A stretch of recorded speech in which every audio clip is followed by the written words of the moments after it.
We're going to get into tracking, and that's actually a really, really big topic. So we're going to try to break this one down into more bite-sized chunks. That doesn't mean that each one is going to be short, because each one's probably still going to be kind of on the longer side. But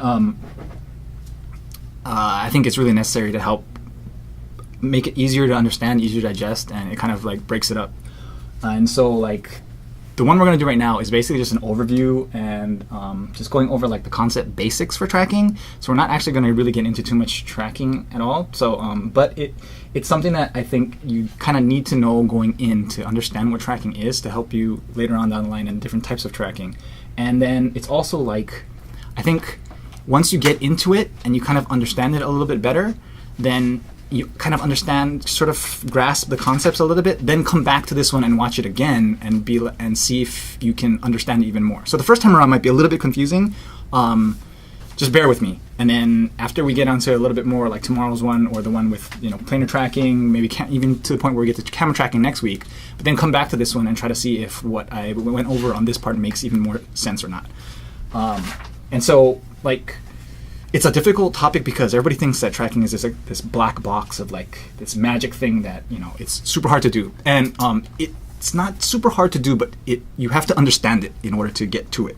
Okay, so that's what we're going to cover, and I love it because you can use it for both motion graphics and VFX work in different ways, but they both kind of involve tracking of some sort, and it enhances, like it can make your motion graphics look even more awesome because it interacts with the live action footage.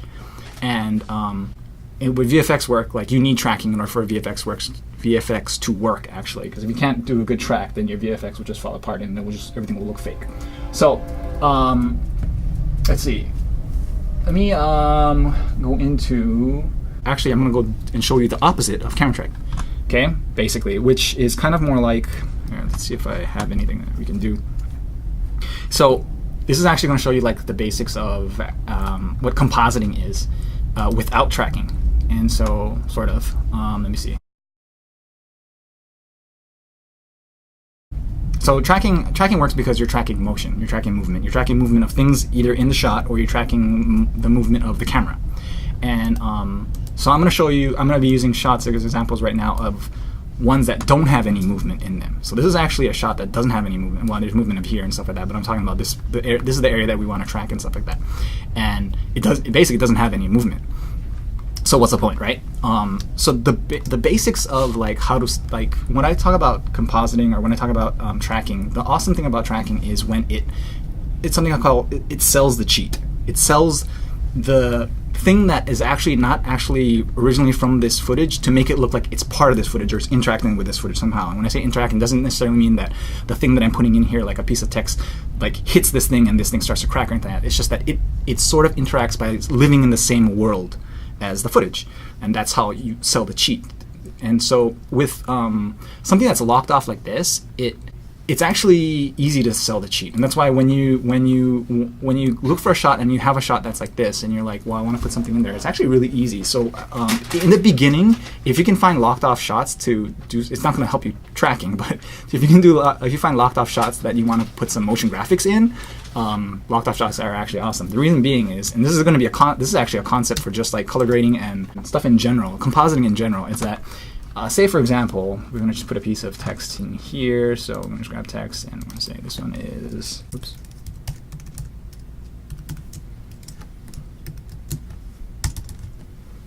Where is my scale? Not that. Scale down, scale down, scale down. And say for example, like I want this to make it look like it's sort of sticking with this, okay? And this, you might think, well, yeah, this is actually a really simple concept, but the point of this is to, here, now I just turned it 3D and I'm just gonna like try to just line it up with this, like if it was sort of on here and stuff like that, right? And so just this by itself, it's like, okay, well, that's amazing, that's great, whatever, okay? But say for example, let's just I probably have a better, you know what, we don't have time for this kind of stuff, so we just do noise like I always do and contrast it like crazy, but make it subsettings and transform and scale it down just a little bit, give it a little bit of texture, I guess, and don't need to go that far.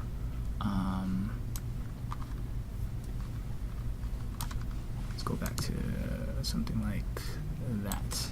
Should make it a little bit darker, a little bit lighter. There we go, a little bit lighter. And then what we're gonna do is let's try to change the blending mode just so that, there we go, bam, something like that. Okay, and now on top of that, I'm going to put an adjustment layer, and then on that adjustment layer, I'm going to toss a transform. You could actually, oops, sorry, not, it's under distort transform. You could actually done it with the actual transforms on this, but check it out. This helps illustrate the concept. So on top of here, so a transform on this adjustment layer means that this transform is going to affect all the layers underneath it, right? So it affects it this way. You know, you get the concept of this, right? So let me undo that, and I'm going to toss a stylized motion tile on top of it, or actually before it, because motion tile is actually, watch, the reason for motion tile is that when I move this way, without the motion tile, it looks like that. If I mirror the edges and output the width to 110 by 110, I get some of that back, so it kind of helps sell that part whenever it moves off screen. So let me reset this back to 960. And what I'm going to do is just grab the position real quick, and I'm going to option click it so I can get my my expressions, and I'm just going to wiggle it really subtly. So wiggle with the parentheses, and then how many times a second do I want to do it? So I'm just going to do it like actually 0.4 times a second, but I'm going to wiggle it about, let's say, 20 frames, 20 pixels over that amount of time. And I'm even going to toss in just a little bit of wiggle on the rotation, but a rotation goes a long way. So this one I'm going to wiggle it maybe like, this one as well, 0.3 times a second, but I'm only going to do it by like 1.5 degrees because rotation goes by degrees. So I'm gonna do it. So even if you saw that actually rotated a lot. So I actually don't want it to be that much. Maybe it's just 0.5 of a degree, 0.5 degrees. So that's better. Okay. And so now, if you take a look at this, and it's sort of trying to simulate like if it was a camera motion or whatever, that buggies is stuck to the back plate. Right? I mean, it's totally not tracking at all. It's just basically this adjustment layer is flattening the entire thing. But the thing is, it's doing the exact same concept of what tracking would actually try to do, but in a backwards way. You get what's going on there, right? And so just from doing that, it looks like you've merged these two together, and that's the basics of what like tracking is supposed to be. It's supposed to be so that these things sort of interact with each other, and they do. That's kind of like living in that world space now. It's like it's there, and that's the whole point of doing stuff like that. Does that make sense? Okay, this same concept is the whole same concept of doing things like when you're doing a whole bunch of, like, say for example you have like a CG, I don't know, there's a guy standing here, or like anything that you have on here, like there's cracks in here and stuff like that, and then on top of that you put that in there, and then on top of that you do an overall thing, like you do an overall color grade. So you do some saturation, and you do like you do some vibrance, and you do a little bit of I don't know, whatever you want to do, and toss the curves in there, and then you do the color correction overall on all of your footage together, so that it's all affected kind of the same way, so that it sells it more, instead of doing it one by one. Instead of color grading this thing, color grading the little CG thing that we put on here, and then color grading the background all separately, you're blanketing it, the entire thing, with something like that. And that goes with the same as, like, for example, like if I tossed a denoise on this one, like, because there's a little bit of noise in there, but you can't really tell. But like I would, in VFX work, what I would do is I would get a noise and grain, and I would try to remove the grain on it. So you don't have to know how this thing works, but it actually just removes grain. So I'm just going to do the final output, and it takes a little while, but it actually just removes a lot of the grain, and so you get a little. It gets really smooth actually over here. If I turn that off and on, you can actually see probably it doesn't really do too much stuff here, but it's actually trying to remove the grain. And then I would have like an element, like I would have made, I don't know what it is, the CG crack or parts of the rocks falling off and debris and stuff like that. And those would be kind of typically clean, that would come out of your 3D program.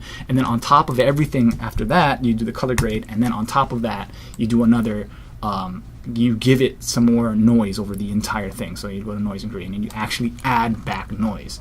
And so let's put this in final noise and stuff. And this is really, really extreme stuff, but you would actually put back noise so that the noise here matches the noise on the CG thing, matches the noise on the buggies thing, and you get it all together, and it kind of smashes the image into one.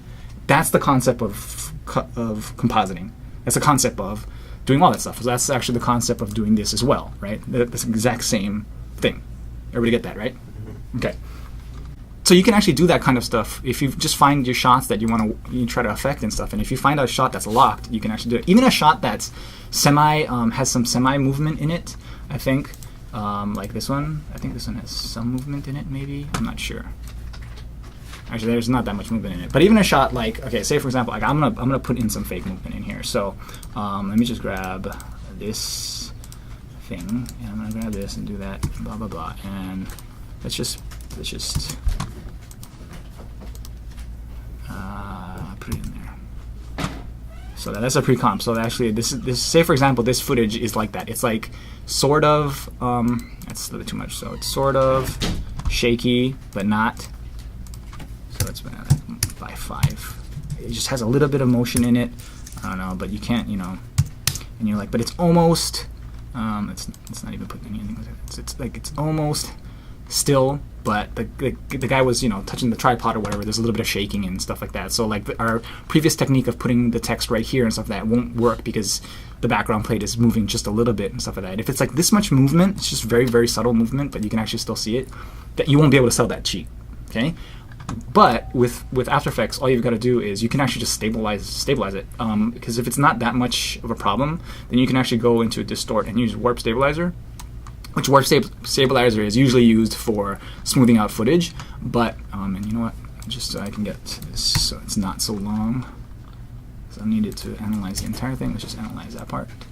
And Warp Stabilizer is usually used to smooth out like footage that's really shaky, that's handheld. You can actually, and it tries to smooth out the footage, you can actually get it so there's no motion in it at all. So if you put it to no motion, what it's going to do is just going to try to lock the shot. Like if there's too much movement in it, like the camera was moving a lot and things go off screen, then I don't think it's going to be able to do a no motion result. But if it's something like this, where it's just a little bit of shake, usually it will be able to lock the thing off. And then you basically go back to being able to do this exact thing. Right? And so more often than not, you don't necessarily have to look for a shot that you have to track. In this case, if you find a shot that's actually locked off, you can make it look, and then on top of that, you lock it off, then you would place your element, and then on top of that, you put that camera shake back in. You can still make it look like it actually lives in the same world, and you can make it look like it actually, you're doing it all off of the principle of locking this thing off first so that it just matches. And basically that's just the concept of match moving. It's just doing it backwards. It's making everything static and then faking the camera move afterwards. All right, and so like there, I finally analyzed all this stuff and it's stabilizing it right now. And I know it's going to work perfectly fine because we actually just, we put the motion in for a clip over here that's actually originally stable, so it should stabilize it fine, but it's going to go through and it's going to stabilize the entire thing. And that's how you can use Warp Stabilizer to stabilize your shot. Okay? So now we're just going to go into the actual concepts of going further and actually tracking. So this was kind of like showing you how to track without tracking, because it kind of looks like almost the same result. But now if you're going to go to footage, or you can actually start doing stuff that actually requires tracking. So if we go back into our project, and let me try to open up.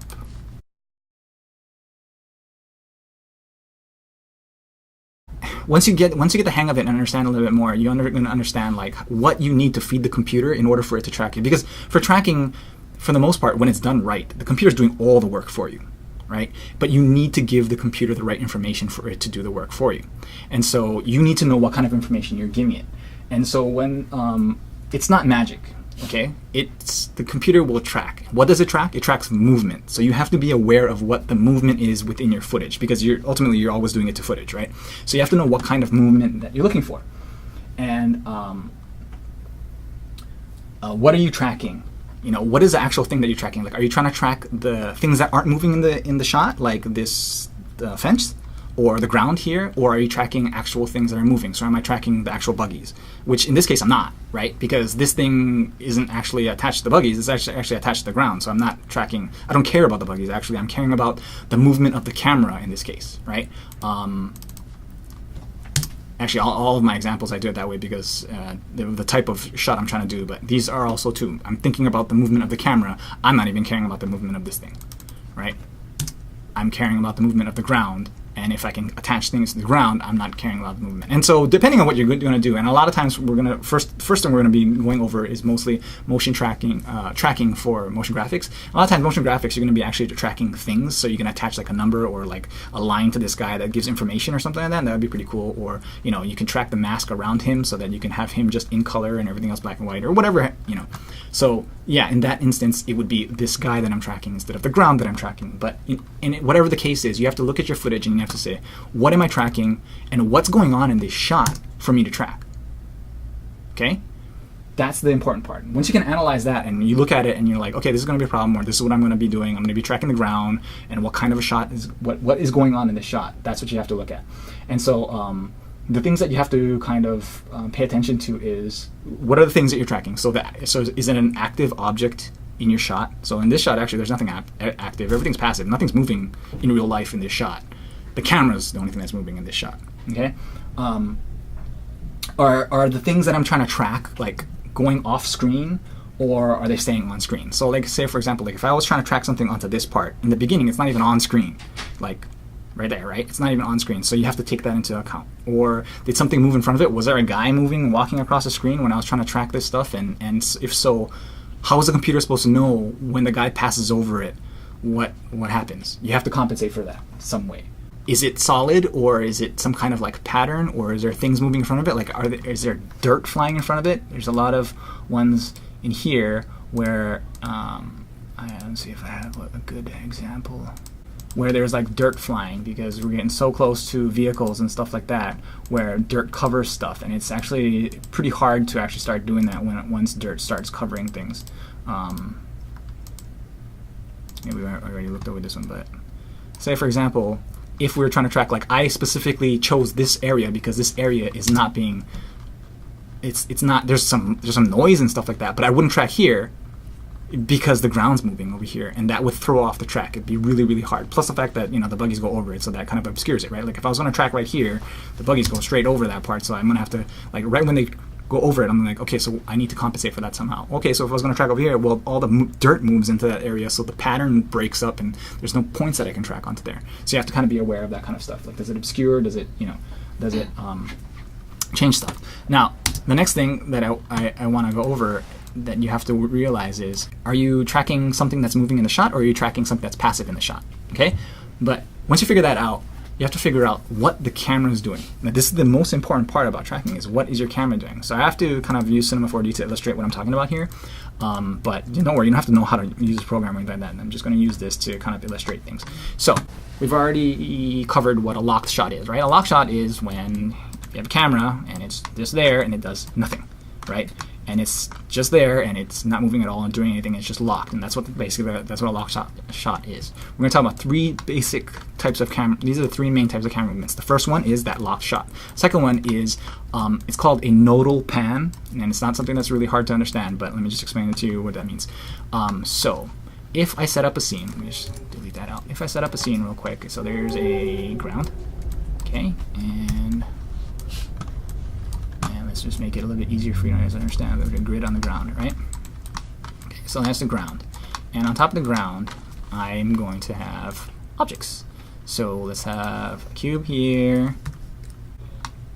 And so this is my scene.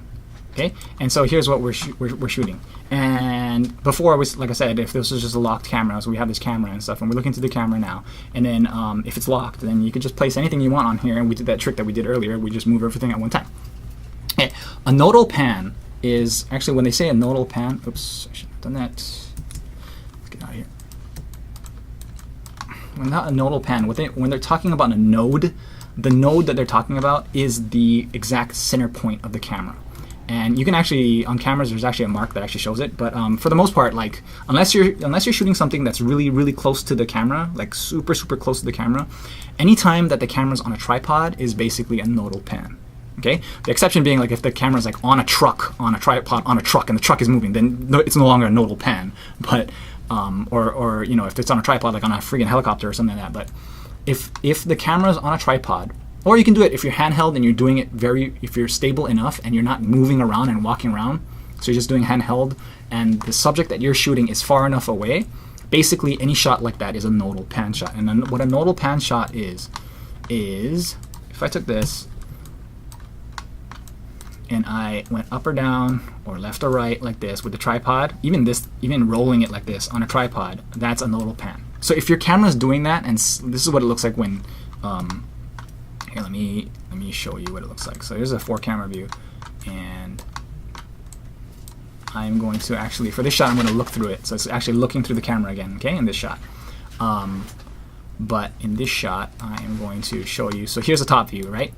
And so if I'm doing this, that's what the camera's looking at, right? So you can actually tell what I'm looking at. So if I pan left to right, that's what it's doing, right? If I tilt up and down, that's what it's doing. It's tilting up and down, right? So you get what's going on, right? Okay. So a nodal pan shot, it's basically, even if you do stuff like scale it, like zoom, so this is zooming in and out, right? Like, so if you have a zoom angle, a zoom lens and stuff like that, even if you're zooming or going wide and stuff like that, there's no parallax. So parallax is when things in perspective, in space and stuff like that, they're moving at different rates across the camera. And so in a nodal pan shot, none of it is moving. There's actually no parallax. Everything that you're seeing is actually related to each other, and it's just basically like if you took a picture of this and put it on a flat plane in front of the camera. So if you basically just took a picture of the entire thing and put it in front of a camera like that, and if you get it close enough to the camera and it covers the entire screen, and basically you grab this guy and you just moved it like this.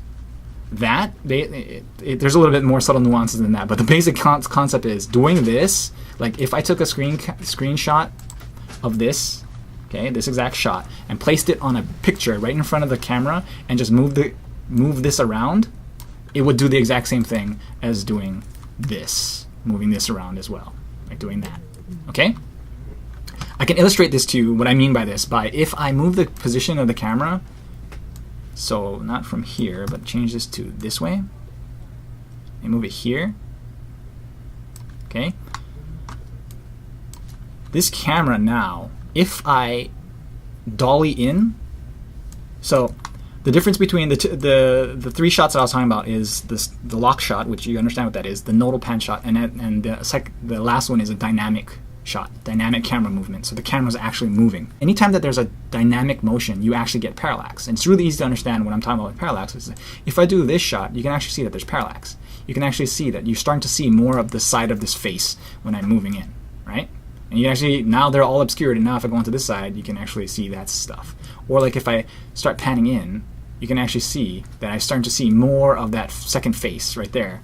And I'm seeing more of the third face right there, and it's actually, things are actually moving at different rates across the screen. And you can actually, as the shot progresses, as the dynamic motion happens, you're actually seeing more of certain objects and stuff like that. A nodal pan shot, no matter what you do, so if you go from here, none of that shit's ever going to change. Look, I can't see more of the side of the thing, right? Even if I tilt up and down, I can't see more of that side of the face. It's all the exact same thing. You might get a little bit of distortion here because it's equirectangular, it's not a fisheye and stuff like that, so it's kind of stretching a little bit, but it's not like any of this stuff I'm not able to see more. I can't look around here and stuff without moving the camera. There's no way. Even if I zoom in, things are getting bigger, yeah, but I'm not seeing more of this screen. Like if there's a pattern on here, I would see the exact same amount of the pattern no matter what I zoomed in or zoomed out. You might be able to see it a little more clear if I go in real close and try to zoom in onto that exact spot, but you're never going to see anything there. You're not going to be able to see more of that wall until you actually move your camera around and you get this dynamic motion and the camera's actually moving. Okay? So those are the 3 shots that you have to understand. That's what you're looking at. Whenever you're looking at footage and you're trying to evaluate the footage of what it's doing, that's what you have to look at. Like, what is this shot doing? This is actually a nodal pan shot. It's actually, and then you think about it, because it's shot on an ENG cam from really far away, and all the person is doing is basically locked off, and he's just moving his tripod. Most of these shots are actually, that's what they're doing. Like these shots, this shot too. There's motion in here, but all it's doing is panning, right? This shot, all it's doing is panning. Oh, sorry, it's the exact same shot. This shot, sorry, is that the exact same shot? This shot is different. This shot is the camera's actually moving. You're actually seeing more of the ground. You're actually seeing more things pass by. You can actually see things change. Like you're seeing this start to obscure different parts of that sign in the background because there's actual change in there. You're actually starting to see more of the sky in the background because you're actually moving the position of the camera so you can actually see more stuff. So that leads to a totally different thing. So being able to differentiate between those things is what will lead you to what kind of track you need to do. Okay? You can't just toss any tracker to the thing and be like, track my shit. Because it won't necessarily, the computer will be like, sometimes it will actually. Sometimes the computer will tell you, this is actually a nodal pan. Be aware of that. So now you know what a nodal pan is when it says this is nodal. Okay? Or on After Effects, sometimes it says this is a tripod shot. That's what they mean. Okay? And so with a tripod, and the reason why that is, with a tripod shot, you can't get any 3D information off of it. When this thing is just doing this, it can't tell you what is in relation to each other, because it's basically, like I said, it's basically like moving that card in front of the screen. You can't see the 3D relationships with each other, whereas if you have a dynamic motion shot that's doing this kind of stuff, it can actually track all the different points and be like, oh, okay, you know what, there's a corner here and a corner here, and I'm tracking these 2 points, and as you move, that's the relationship between each other. Oh, so that's the relationship between each other, it's probably this far apart, and this is how far it is from the camera, kind of a thing, and that's how you do a camera track. We're not going to get into camera tracks this week, but those are the different types of things. Okay? So there's a lot of different vocabulary words that kind of get thrown up. What a camera track is. So a camera track is when you can actually have that 3D information and actually, so what it's going to do is actually give you that camera information. So you actually get that camera information and you get like points in 3D space of what they're supposed to be. So that is the furthest we're going to get. I'm going to get into that next week. There's actually one more level that I think it's a little bit more difficult, is when you have that plus an object that you have to track in there, but we're not going to get into that. And then so and that's what object tracking would be, is when you're tracking an object with that's moving within the camera. So if this, so if we have another cube over here, and this cube is like the star cube guy, and he's moving from like, in coordinates, right? If he was moving across this thing and doing that, and you wanted to like track something on here to place like a hat on the square or whatever and stuff like that, but at the same time the camera's actually moving, so this camera is now moving and doing its own thing, and it's moving around here and it's doing this stuff or whatever. So here is your shot, and instead of like, okay, so if I want to just place something on the ground here, then it would just be a camera track. That's what the camera track is called. But if I want to place something on here on this object that's moving, then it would be an object track. So the last thing we're going to talk about is basically point tracking. And all this tracking stuff, it's actually based off of point tracking. And so all that means is that the computer has to find a point to track. That's how it gets all of its information from. So if I grab something that was actually, so we're not going to track that guy. That guy's actually moving a little bit too fast. But so we're going to actually track some of this footage, and we're actually just going to track from, let's just do it from here to, just track this, okay? And this is basic point tracking, and we're actually from tomorrow when we go into Mocha, you don't even need to know actually how to do camera point tracking anymore. But the reason why I'm showing you this is the basis of what all the math and how tracking is done. Okay, so I don't even remember the track motion. Track motion does that. Okay, so in all camera trackers, like if you use in Avid, After Effects, this is a basic point tracker, or in other programs, I think Final Cut, maybe, I'm not sure. Everything is based off a point tracker. So what a point tracker does is actually and they're almost always like this: a crosshair with a box with a second box, and all that's doing is you're actually trying to find something that has a lot of contrast, and these are all great. They're kind of like damage quality, so it's kind of difficult. But basically what you're doing is you're placing that crosshair on a point, and it has to be a point that that has a lot of contrast. And the first box is, it says, okay, now search within this box for the exact same point. And the second box is, if from shot to shot it changes a lot, like say if this is really fast, like, or say it's, say we get in really close and we're like this, and this box, first box is like this, and the second box is like this, but if we go one frame down, it's already outside of the box, then it'll lose the track. And so the reason why you would keep these sort of bigger so that it knows the area that it's supposed to track, so it won't lose it from frame to frame, because it has to be still in this frame within each frame. But at the same time, the reason why you wouldn't just make it extremely huge and just be like, well, just look in here because it's never going to get out of this box, is the bigger the box is, the more the computer has to work and analyze everything inside the box. So you wouldn't try to make it this big, because like from frame to frame, it's actually not moving that much. So I can get away with probably something like this. And then so from there, I'm gonna track it, and I'm gonna track forward. So you're gonna watch it, and it actually tracks forward, and there it is, and it finished all the way to the end, and it actually tracked all those things. So if I did that and I took a look, it actually tracked that one square, and that's what point tracking is. And so you don't have to know this stuff because we're gonna get into a different workflow. But like if I had a null here, so I'm gonna put a null here, and on top here I'm gonna say edit the target and make that target my null number 1. Hit OK and apply that information, the X and the Y, and hit OK. Now I have a null that's attached. Well, you can't see it because the thing is so small, but it's attached to that one spot right there. So that one dot that's right here, let me just make this smaller so you actually know exactly what I'm talking about. That one dot, it will follow with it, and it's following with it the entire time, and that's point tracking. And so tracking in general is all based off of that one concept that you just saw, okay? And so it's based off of points and their contrast and sort of like the pattern that you can look at from frame to frame. And so the computer is actually following that. That's all it's doing. And you're telling it, oh, look at this dot, oh, look at this pattern, oh, look over here and analyze this. And I assure you that, if say for example, this buggy, while we're doing this, the buggy goes over it. Well, the computer doesn't know that, oh shit, at this point in time a buggy is going to go over that spot that I'm trying to track. It trusts you that you're giving it a track that it can try to track the entire time.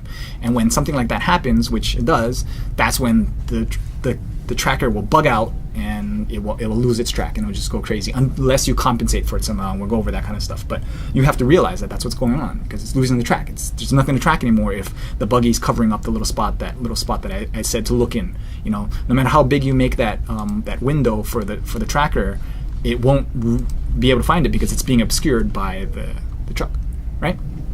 Okay.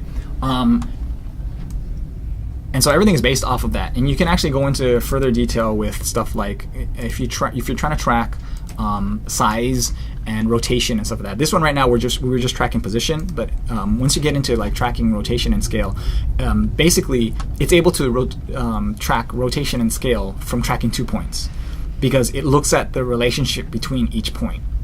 So if you're tracking if you want to track, this is not actually a good example for tracking scale or rotation because everything is just moving left to right across the screen. But if you have a shot that was actually needed to track the size of something, so let's see. Actually, you know what? We could do it with this one, even though this is kind of sort of different, but it'll work in this sense. So if we're trying to track the scale of something, then we would have to. We can do that. You can do this with this one, and we can do it by doing this track motion. So we're going to go to track motion, and we're going to say we're going to track the scale.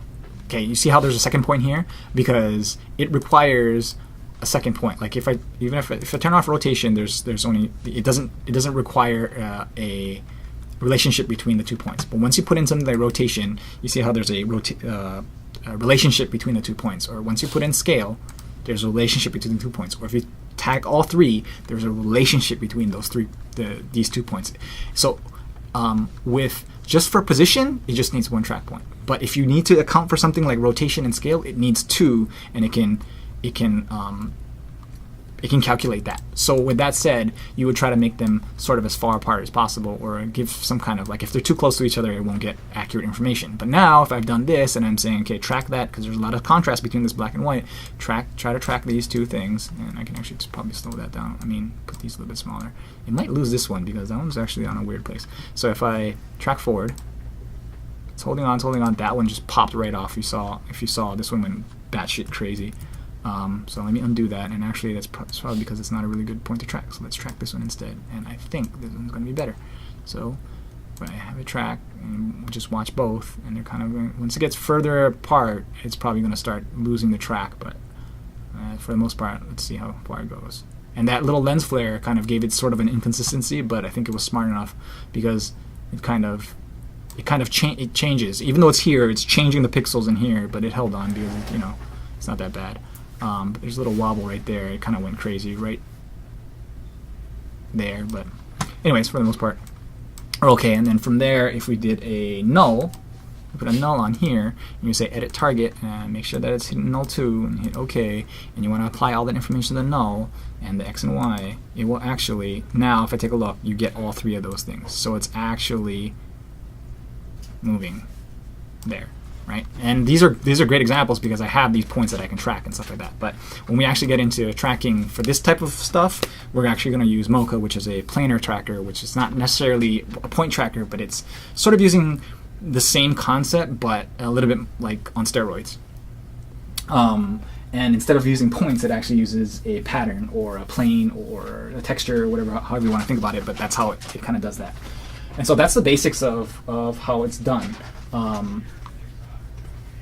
Once you understand those, then you can analyze what you need and what you're looking for in a shot and how it can react or how difficult it might be to track or whatever, what have you.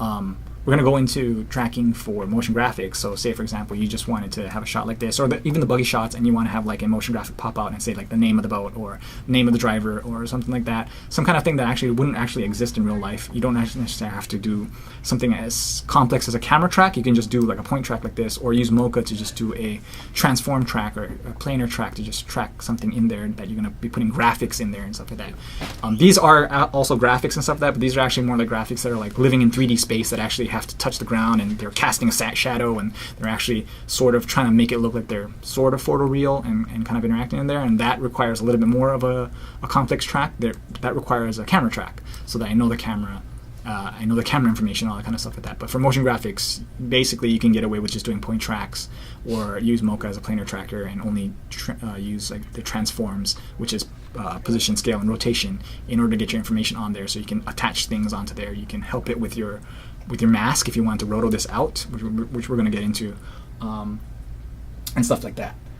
What you want to pay attention to is, I just went over the different types of shots in the beginning. The static shot where the camera doesn't move, the nodal pan shot where it's just on a tripod and moving, and then the dynamic shot where the camera is actually moving through space, right? We went over those 3, and those progressively get harder to do, right? But they're progressively harder to do, but each one is, if it's successful, it sells the cheat better than the previous one. So the static shot I showed you in the beginning of this thing is really easy to do, but if you're able to get a panning shot, a nodal pan shot, tracked correctly and everything fits in there, it sells that cheat a lot better than just the static shot with the fake camera motion in there. If you're able to get a camera track, which we're going to get into next week, that's a more complex one, and it works and everything gets anchored in there correctly and things tracked correctly, if it works, it sells it even more than a nodal pan shot. So if you take a look at this, like, this actually looks like it's in 3D space. You know why? It's because there's parallax in there. It's selling the cheat a lot better than any of these other ones that are actually not in 3D space. It's just tracked onto there in 2D space because this is a nodal pan shot. There's no 3D information for me to track. So I do stuff like putting reflections in there to try to sell the cheat even better and stuff like that, but that's all like sleight of hand and stuff like that. The actual track and the actual living in 3D space, it's not living in 3D space. There's no 3D information for me to track on this thing anyway. It was a nodal pan shot, so it's just stuck on there and it's just moved with a 2D track. And so, like I said, from static to nodal pan to dynamic camera, the more complex it is, the more difficult it is, but if you get it done right, the better the cheat is. That said, the only last thing is the things that you have to look out for when you're trying to analyze a shot to see if it's even trackable, or if you're the one shooting it and you're gonna be like, oh, I want to track this shot, or I want to put motion graphics in this shot, or even more importantly, I want to put VFX in this shot. Like, say for example, I want to change this Lucas Oil into something else, or I want to change this sponsor and say, put actually another Lucas Oil right here, or whatever, and stuff like that. Things that that might happen that can make either a shot difficult or easy to track. And so things you gotta watch out for is motion blur. Motion blur can make it really difficult to track. Like, we're gonna get into Mocha, and Mocha's really good at tracking even with motion blur, but what happens with motion blur is when things get blurred out, the track isn't it won't get super accurate because there's so much difference between, you know, the blurring in the shots. So if you have the control over it and you can turn your shutter speed up a little bit higher, motion blur is something that you can, it won't look exactly the same, but you can bring it back in and post a little bit with After Effects. So you shouldn't be worried too much about it. Like, there's going to be film aficionados out there that's saying, no, you need a 180 shutter rule or whatever, and it's just not going to look right if you don't do a 180 degree shutter, blah, blah, blah, and stuff like that. And that is true, but to a certain extent, you can bring back motion blur. The other thing is depth of field. If you have depth of field in a shot, it's really hard to track it because things, what I mean by depth of field, if things are blurred out. So I think we had something like, sorry, this is stuff in motion, but say, for example, this weren't. Say, for example, this was a car that's parked right there in the background, and the camera's actually moving around and stuff like that. The blurred out stuff, if it stays blurry, you'll be able to track it with like, well, first of all, with a point track, there's no contrast points because everything's so soft, so it'd be a little bit difficult, but Mocha would be able to handle it just fine. It's when you have depth of field and you start rack focusing, which a lot of times you do for aesthetic purposes. When you do a rack focus, it can really, really mess up your track. What happens is with a rack focus, a lot of times is the lens starts to breathe and you get a little bit of like scaling issues and stuff like that. And Mocha or your tracker won't understand what that is. So it'll just scale the track, or it'll make it, and that will make your element that you're trying to fit in there with the track kind of move not naturally. But if it's motion graphics, it shouldn't be that bad. But if you're trying, for example, if you're trying to do it with VFX, that can really, really seriously screw up your track. And so what I usually do is I'll ask the camera guy to not do any rack focusing. Or if you need to do rack focusing, you can, but keep the camera locked so I don't have to do too much tracking in it. So you're doing everything by hand. Because for the most part, like if you have a lock shot, you can actually put in some of that tilt or pan or whatever faked in with After Effects afterwards. Just enlarge it a little bit and you can pan to the left or right or up and down and stuff like that. And then the last few things are, let's see, rolling shutter. If your camera has a lot of rolling shutter, yeah, you gotta avoid rolling shutter a lot. So what I mean by rolling shutter is like, say for example, like a lot of times we have like GoPro footage or onboard footage, and it's vibrating because of the shots from because they're attached to the vehicles. Say for example, if there's something on the car and the car is moving and stuff, and it's getting a lot of vibration, well, that rolling shutter, there's little wiggly shimmying that you kind of see, the wiggling and stuff like that. It's really, really hard to track, and it can throw your track off. Or even like something like heat distortion. So like actually a lot of these shots, because the ground is so hot and things are wiggling and waving and stuff like that, it kind of makes it a little bit more difficult. Most of the time, like if this shot was like shimmering and wiggling because of the heat distortion, Mocha would probably do a pretty decent job tracking anyway. But if you're doing like a camera tracking shot, it might not hold on to those a little bit, and you get like weird information because each point is actually dancing around per shot, so you're gonna get like kind of weird camera tracking information. Last thing is when you have stuff obscuring it. Like I said, like if you're trying to track, this point right here, but the car goes right over it, then you gotta be worrying about that being covering it up because that was the area I was supposed to track. There's ways to get around it by like masking it out and saying when the mask goes over it, don't track it. But then you have to think about, okay, well if it's not tracking that at that point, where is it supposed to be tracking? Or if there's like dirt that's kind of covering the area that you're trying to track, that can be things really, really difficult. So if you're trying to track stuff over here, and even if it's just not, this is the entire thing is like turning into a dirt cloud, so obviously you can't track what's behind it. But even if it was just these dirt chunks going over this area, that might break up the pattern enough for it to not track correctly. Okay, so you gotta be aware of that kind of stuff. Or shadows. So I think I've seen some where you guys were shooting like the camera, the footage of the monitor that was in like the trash bin, and you guys were closing the trash bin. The shadows that were going over it could toss the track off, and you'd have to compensate it. The VFX person would have to compensate for that and be aware of that, or mask it off. Whereas that could have been avoided if you just paid attention to the shadows falling on top of the thing that you're trying to track or whatever have you. So those are kind of gotchas that you kind of have to be aware of. For if you're looking at a shot and trying to evaluate it for it to work, or why you're doing it, it's like, why is this track falling off? Or if you're going to be shooting something and ahead of time you can plan for not having high rolling shutter or depth of field, rack focusing, or shutter speed kind of things, motion blur and stuff like that. You can actually see that ahead of time and try to avoid doing that kind of stuff. And that's it. And that took way longer than I thought it was going to take, but that's basics. We didn't get into it at all, and we will go into tracking for motion graphics with Mocha. But does that make sense? Yeah. The types of that's the thing that took me the longest to figure out, and why when I was like, why is this track falling off? Like, why won't it track the correct way and stuff? Like, you have to pay attention to what your shot is and what you're trying to track, and you have to be very aware. Like from now on, when you look at footage, try to think of it in your head. Oh, is that a nodal pan? First of all, if there's movement or not, and that's really easy to understand if there's movement or not, if it's just locked or it's not locked. But then when you look at it, is there a nodal pan or is it a dynamic camera movement? And the one you have to be aware of, kind of the one that's a gotcha, is the zoom. If there's a zoom, like the ENG camera, if it's starting to zoom, sometimes you kind of think a zoom is actually dolly forward, but it's not. It's just zooming in, and so that would still be considered a nodal pan. I hate zooms, by the way, because they can toss your track off too. As much as possible, you want to try to avoid having any zooms. If you have a dynamic camera with a zoom, that is the worst to try to track. It's still possible, but it sucks. That's it.